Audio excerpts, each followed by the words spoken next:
Hello friends, good morning. നമ്മുടെ Kerala TV സീരിയലിലേക്ക് എല്ലാവർക്കും സ്വാഗതം. അങ്ങനെ നമ്മുടെ അപർണ താൻ കടന്നു വന്ന വഴികളിലൂടെ ഒരു തിരിഞ്ഞുനോട്ടം നോക്കി ഒരു രാവ് മുഴുവൻ ഇരുട്ടി വെളുപ്പിച്ചു. ഇത് കഴിഞ്ഞ് പിറ്റേന്ന് അളകാപുരിയിലേക്ക് അമലിൻ്റെ കയ്യും പിടിച്ച് കയറി വരിക. അപ്പോഴേക്കും നമ്മുടെ പൊന്നുകുട്ടി ഓടി വന്നിട്ട് അപർണ ചെറിയമ്മേ, അമൽ ചെറിയച്ഛനും വന്നല്ലോ എന്നും പറഞ്ഞു കൊച്ച് ഓടി ചെന്നു കേട്ടോ. അപ്പോഴേക്ക് രാധാമണി അമ്മയും ഇറങ്ങി വന്നു. അപ്പോൾ എല്ലാവരുടെയും മുഖത്ത് നോക്കാൻ ഒരു ചളിപ്പൊക്കെ ആയിട്ട് അപർണ ഇങ്ങനെ നിൽക്കുവാണ്. പിന്നാലെ അബിയും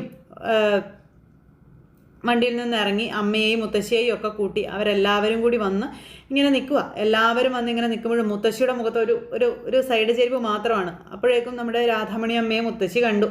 രാധാമണി അമ്മയെ കണ്ടപ്പോഴത്തേക്കും ഒരു വല്ലാത്ത നോട്ടമൊക്കെ നോക്കി ഇങ്ങനെ നിൽക്കുക, ജാനകിയെയൊക്കെ. അപ്പോൾ എന്താണ് ഏട്ടൻ്റെ ഉദ്ദേശം എന്നിതൊക്കെ കഴിഞ്ഞപ്പോൾ അമൽ ചോദിച്ചു. അപ്പോൾ നല്ല ഉദ്ദേശമാണെന്ന് പറഞ്ഞു.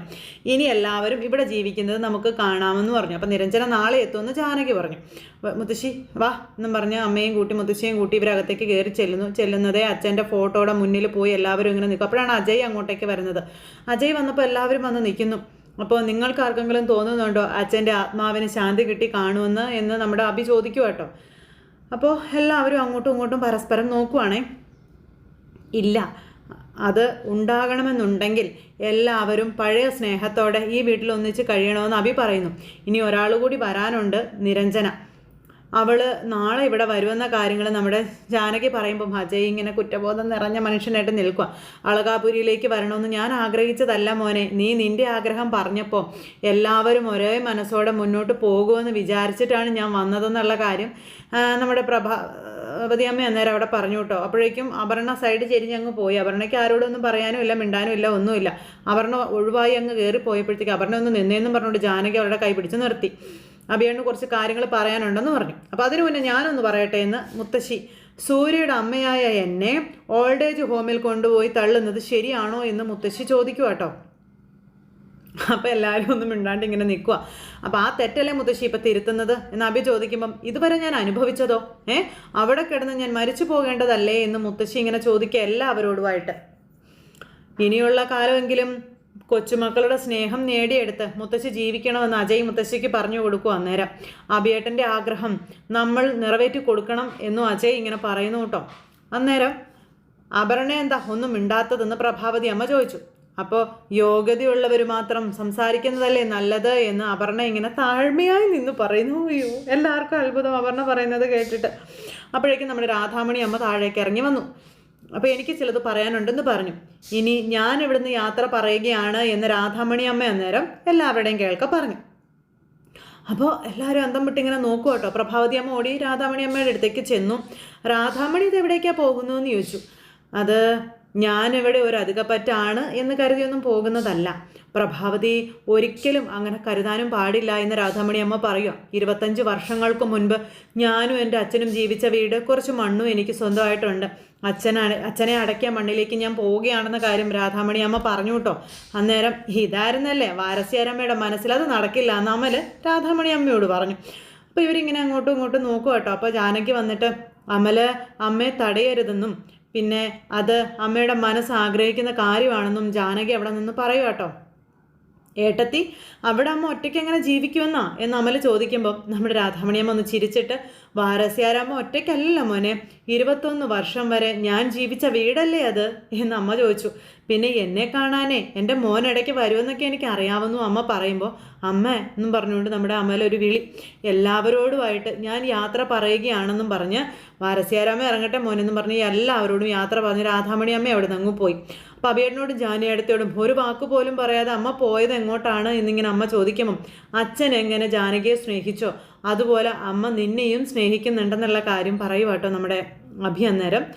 അന്നേരത്തേക്ക് നമ്മുടെ സക്കീർ ഭായി അങ്ങോട്ടേക്ക് കയറി വന്നു. വരേണ്ട ആൾ തന്നെയാണ് ലാസ്റ്റ് കയ്യിൽ ഫയലും പിടിച്ച് കയറി വന്നിരിക്കുന്നത്. അപ്പോൾ സക്കീർ ഭായി എല്ലാവരും ഇങ്ങനെ നോക്കുമ്പോൾ ഞാൻ വിളിച്ചിട്ടാണ് ഭായി വന്നതെന്ന് പറഞ്ഞു. ചില കാര്യങ്ങൾ സക്കീർ ഭായി ഇവിടെ നിന്ന് പറയുമെന്ന് പറഞ്ഞു. അപ്പോഴും എല്ലാവരും ഇങ്ങനെ അത്ഭുതത്തോടു കൂടി ഇങ്ങനെ നോക്കുക എന്താണെന്നുള്ളത്. അപ്പോൾ ഒന്നുമില്ലായ്മയിൽ നിന്ന് സൂര്യ സാറ് പടുത്തുയർത്തിയതാണ് സൂര്യപ്രഭ ഓർഗനൈസേഷൻ എന്നും അളകാപുരി എന്ന ഈ വീടെന്നുള്ള കാര്യങ്ങൾ അദ്ദേഹം പറയും അവിടെ.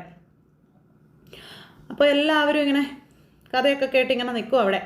അദ്ദേഹത്തിന് ഇതൊരു വീട് മാത്രമായിരുന്നില്ല, ഈ വീടിൻ്റെ സമാധാനവും സന്തോഷവും കെട്ടുപോകാൻ കാരണം ഇതുപോലൊരു ദിവസം ധനനിശ്ചയ ആധാരമായി അദ്ദേഹം എഴുതിയ മൂന്നാറിലെ ഒരു പ്രോപ്പർട്ടി ആയിരുന്നു എന്നുള്ള കാര്യം നമ്മുടെ സക്കീർ ഭായിയുടെ പറഞ്ഞു. അപ്പോഴും കാര്യങ്ങളുടെ കിടപ്പെന്താണെന്ന് ആർക്കൊന്നും അങ്ങ് മനസ്സിലാവുന്നില്ല. എല്ലാവരും ഇങ്ങനെ അന്തം വിട്ട് നോക്കിക്കൊണ്ട് ഇങ്ങനെ നിൽക്കുക. അപ്പം മുത്തശ്ശി അതേന്ന് പറഞ്ഞ് തലയാട്ടുവാണ്. ഞാനാണ് അന്ന് അദ്ദേഹത്തിന് വേണ്ടി അതൊക്കെ ചെയ്തതെന്നും പിന്നീട് അദ്ദേഹം ഒരു വിൽപ്പത്രം എഴുതിയിരുന്നുവെന്നും അതും ഞാൻ തന്നെയാണ് ചെയ്തതെന്നും സക്കീർബായി പറയുക. ഇപ്പോൾ അദ്ദേഹത്തിൻ്റെ മകൻ എന്നെ മറ്റൊരു ദൗത്യവും ഏൽപ്പിച്ചിരിക്കുകയാണെന്നുള്ള കാര്യം നമ്മുടെ സക്കീർബായി പറഞ്ഞു. അപ്പോഴും എല്ലാവരും ആകാംക്ഷഭരിതരായി ഇങ്ങനെ നോക്കി നിൽക്കുക.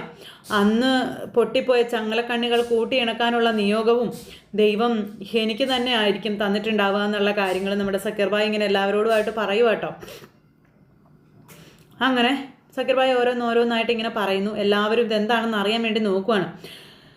അപ്പോൾ സക്കീർബായി ഇങ്ങനെ നമ്മുടെ സൂര്യസാറിൻ്റെ ഉറ്റ സുഹൃത്തിൻ്റെ മകൾ ഒന്നുമില്ലാതായി പോകരുത് എന്ന് കരുതിയെന്നും പ്രഭാവതി അമ്മ അതിനെ എതിർത്തപ്പോൾ ധനനിശ്ചയ ആധാരം സൂര്യസാറ് റദ്ദ് ചെയ്തു എന്നുള്ള കാര്യവും സക്കീർബായി പറയുക.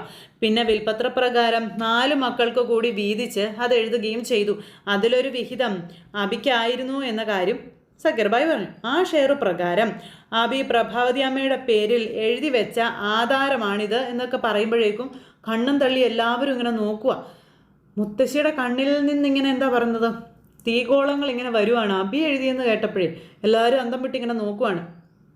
അങ്ങനെ ഈ വീട്, അതായത് അളകാപുരി അബി പ്രഭാവതി അമ്മയ്ക്ക് തിരികെ എഴുതി കൊടുത്തു എന്ന് ഈ വക്കീൽ പറയുമ്പോൾ എല്ലാവരും അന്തം വിട്ടിങ്ങനെ നോക്കുന്നു. ആരും പ്രതീക്ഷിച്ചില്ല അങ്ങനെ ഒരു ട്വിസ്റ്റ് അവിടെ.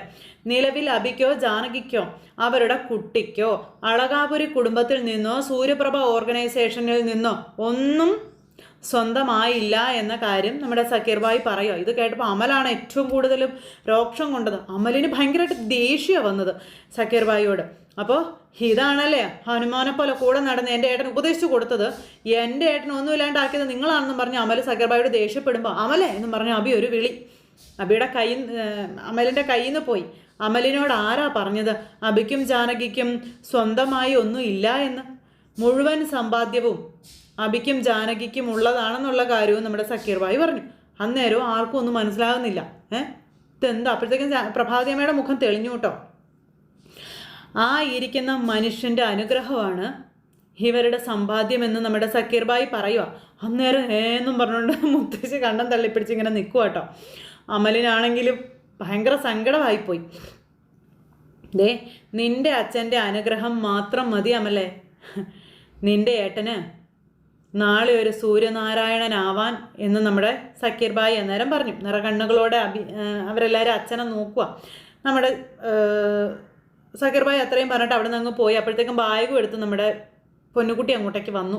പൊന്നുകുട്ടി വന്നു. അബിയും ജാനകിയും കൊച്ചും കൂടി ഇറങ്ങാൻ നിൽക്കുമ്പോൾ, മോനെ ഇങ്ങനെ ഒരു പ്രതികാരം നീ എന്നോട് എന്തിനാടാ ചെയ്തതെന്ന് ചോദിക്കുമ്പോൾ പ്രഭാവതി അമ്മയോട് പ്രതികാരമോ?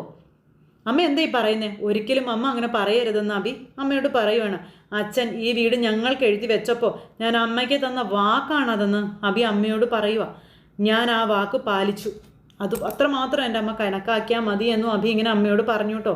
അന്നേരം അബിയേട്ടൻ ഇവിടുന്ന് പോകരുത്, ഇവിടെ ഇത്രയും വേണ്ടായിരുന്നു, ഇത് വലിയൊരു ശിക്ഷയായി പോയി കേട്ടോ എന്ന് അജയ് അബിയോട് പറയുന്നു കേട്ടോ. അപ്പോൾ അമൽ ഇത് അമ്മയെ കൊണ്ട് തിരിച്ചെഴുതിക്കണം എന്ന് അമൽ ഇങ്ങനെ പറയുമ്പോൾ, നീ തിരിച്ചെഴുതുകയോ എന്ത് വേണമെങ്കിലും ചെയ്തോ, അത് ഞങ്ങളുടെ പേരിൽ വേണ്ട, ഞങ്ങൾ ഇവിടെ നിന്ന് ഇറങ്ങുകയാണ് എന്ന് അഭി ജാനകിയും കൂടെ പറഞ്ഞു. ഇനി ഈ വീട്ടിൽ താമസിക്കാൻ ഞങ്ങൾ അർഹരല്ല, അങ്ങനെയല്ല എന്ന് ആര് പറഞ്ഞാലും അതാണ് യാഥാർത്ഥ്യമെന്നും അഭി ഇങ്ങനെ എല്ലാവരോടും പറയുവാണ്. ഞങ്ങൾ ഈ വീട്ടിലുണ്ടായതാണ് ഈ കുടുംബം ഇല്ലാണ്ടാവാൻ കാരണമെന്നും, അപ്പോൾ ഒരുവിധം ഞാൻ എല്ലാവരെയും ഒത്തൊരുമിച്ച് കൊണ്ടുവന്നിട്ടുണ്ട്. ഞങ്ങൾ ഈ വീട്ടിൽ തുടർന്നാൽ നിങ്ങൾ പലരുടെയും മനസ്സിൽ ഞാനും എൻ്റെ ഭാര്യയും അനാഥരായി പോകുമെന്നുള്ള കാര്യം അബി ഇങ്ങനെ എല്ലാവരോടുമായിട്ട് പറഞ്ഞു.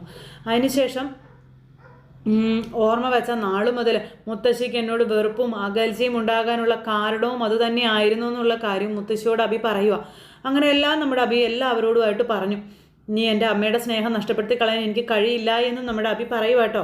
അച്ഛൻ അമ്മയുടെ പേരിൽ ഈ വീട് എഴുതി വെക്കാത്തത് മാത്രമാണ് അച്ഛൻ്റെ ഭാഗത്ത് വീഴ്ചയായിട്ട് എനിക്ക് തോന്നിയ ഒരേ ഒരു കാര്യമെന്ന് അബി ഇങ്ങനെ ഇവരോട് പറയുവാണ്. പിന്നെ അത് ഞാൻ അച്ഛന് വേണ്ടി തിരുത്തുകയാണെന്നും പറഞ്ഞു. അന്നേരം മുത്തശ്ശിയുടെ കണ്ണൊക്കെ നിറഞ്ഞു തുടങ്ങി. മുത്തശ്ശിക്ക് സങ്കടമായി അബി ഇത്രയൊക്കെ പറയുന്നത് കേട്ടപ്പോഴേ. അത് കഴിഞ്ഞ് ഞാനും ജാനകിയും ഞങ്ങളുടെ മോളും ഇവിടെ നിന്ന് ഇറങ്ങുകയാണെന്ന് അബി പറയുമ്പോൾ അയ്യോ എന്നും പറഞ്ഞുകൊണ്ട് മുത്തശ്ശി ജാനകിയുടെ അടുത്തേക്ക് ചെല്ലും. ശരീരവും ആത്മാവും അല്ലാതെ ഞങ്ങളൊന്നും ഇവിടെ നിന്ന് കൊണ്ടുപോകുന്നില്ല എന്നും ജാനകി പറഞ്ഞു. നിങ്ങളിവിടെ അച്ഛനെ ഓർത്ത് സ്നേഹിച്ചും സഹകരിച്ചും ജീവിക്കണമെന്നുള്ള അപേക്ഷ മാത്രമേ എനിക്കും ജാനകിക്കും പറയാനുള്ളൂ എന്ന് പറയുമ്പം അഭിയേട്ടാ അങ്ങനെയൊന്നും പറയില്ല അഭിയേട്ടാ എന്ന് പറഞ്ഞ് അജയ് ഓടി വന്നു കേട്ടോ. അപ്പോൾ അജയുടെ കൈ പിടിച്ച് ദേരഞ്ജനെ നോക്കുന്നവരൊക്കെ പറഞ്ഞു. അപ്പോൾ നമുക്ക് ഇറങ്ങാമെന്ന് പറഞ്ഞപ്പോഴത്തേക്കും മുത്തശ്ശി അഭി മോനെ എടാ ഇതുവരെ ഞാൻ അങ്ങനെയൊന്നും വിളിച്ചിട്ടില്ല, ക്ഷമിക്കണം മോനെ മുത്തശ്ശിയോട്. ദേ ഞാൻ പാപം ചെയ്തവളായി പോയെന്നൊക്കെ മുത്തശ്ശി പറഞ്ഞിട്ട് ഞാൻ നിന്നെ വേദനിപ്പിച്ചപ്പോഴും നീ എന്നെ സ്നേഹിക്കുകയാണ് ചെയ്തത്. അനാഥാലയത്തിൽ കിടന്ന് മരിക്കേണ്ട എന്നെ നീ അളകാപുരിയിലേക്ക് തിരികെ എത്തിച്ചു. നീയാണ് മോനെ ഈ വീടിൻ്റെ വെളിച്ചം. നീ പോയാൽ ഈ വീടിൻ്റെ വെളിച്ചം അത് അണഞ്ഞു പോകും. നീയും ജാനകിയും ഇവിടെ നിന്ന് പോകണമെന്ന് ആരും പറഞ്ഞിട്ടില്ല മോളെ. നീ ഈ വീടിൻ്റെ മൂത്ത മരുമകൾ, നീ ഇവിടുന്ന് പോകരുതെന്ന് പറഞ്ഞ് ജാനകിയോടും പറയുകയാണ് മുത്തശ്ശി. അന്നേരം മുത്തശ്ശിയുടെ അനുഗ്രഹത്തിൽ കവിഞ്ഞ് ഞങ്ങൾക്കിനി എന്താ വേണ്ടത് എന്ന് ജാനകി മുത്തശ്ശിയോട് ചോദിക്കുക. എല്ലാവരുടെയും കൂടെ മുത്തശ്ശി ഇനിയുള്ള കാലം സമാധാനത്തോടെ ജീവിക്കണമെന്നൊക്കെ മുത്തശ്ശിയൊക്കെ പറഞ്ഞു കൊടുക്കുക ജാനകിയെ. അങ്ങനെ അതെല്ലാം പറഞ്ഞ് ഞങ്ങൾക്ക് ഈ വീട് വിട്ട് ഇറങ്ങിയേ പറ്റുള്ളൂ മുത്തശ്ശി, ഇത് ഈശ്വര നിയോഗമാണെന്നും ജാനകി മുത്തശ്ശിയോട് പറയുകയാണ്. അപ്പോൾ എന്നെ മരുമകളായി ആദ്യമായി സ്വീകരിച്ച വീടായത്, എന്നും ഇതൊരു സ്നേഹവീടായി നിലകൊള്ളണമെന്ന് ജാനകി ഇങ്ങനെ പറയുന്നു. ആഭരണയാണെങ്കിൽ തൊലി ഉരിഞ്ഞ് തല കുനിച്ച് ഇങ്ങനെ നിൽക്കുക. അപ്പോൾ സ്വത്തും പണം ഒന്നും ഞങ്ങൾക്ക് വേണ്ട, എന്നും ഈ സ്നേഹം മാത്രം മതി എന്ന് പറഞ്ഞ് അഭിയും ജാനകിയും അളകാപുരിയുടെ പടി ഇറങ്ങുക. അങ്ങനെ അവർ യാത്ര പറഞ്ഞിറങ്ങുമ്പോൾ ബാക്കിയുള്ളവരെല്ലാവരും നോക്കി നിൽക്കുക കേട്ടോ. അപ്പോൾ എന്നെ ഉപേക്ഷിച്ച് പോവുകയാണ് അഭിയേട്ടാന്ന് ചോദിച്ചാൽ അമൽ ഓടിച്ചെന്ന് അഭിയെ കെട്ടിപ്പിടിച്ചു. ഞാൻ അഭിയേട്ടൻ്റെ കൂടെ വരുവാണെന്ന് പറഞ്ഞ് അമൽ കരയണം. ഇതൊക്കെ കണ്ടു കഴിഞ്ഞപ്പോഴത്തേക്കും അവർക്കെല്ലാവർക്കും ഭയങ്കര സങ്കടമായി. അപ്പോൾ വേണ്ടടാ, നിൻ്റെ അഭിയേട്ടൻ നിൻ്റെ മനസ്സിൽ തന്നെ എപ്പോഴും ഉണ്ടാകുമെന്നും പിന്നെ നീ ഈ അളകാപുരിയിൽ ഉണ്ടാകണമെന്നും അഭി അമലിനോട് പറയുക. അങ്ങനെ ജാനകിയും അമലിനെ സമാധാനിപ്പിച്ചു. അപ്പോൾ ഈ രാമനായി ഞാനിവിടെ നിന്ന് ഇറങ്ങുമ്പോൾ ലക്ഷ്മണനായി നീ എൻ്റെ പിറകെ വരണ്ട എന്ന് പറഞ്ഞു. അഭിയേട്ടാന്ന് പറഞ്ഞ അമൽ ഭയങ്കര കരച്ചിൽ.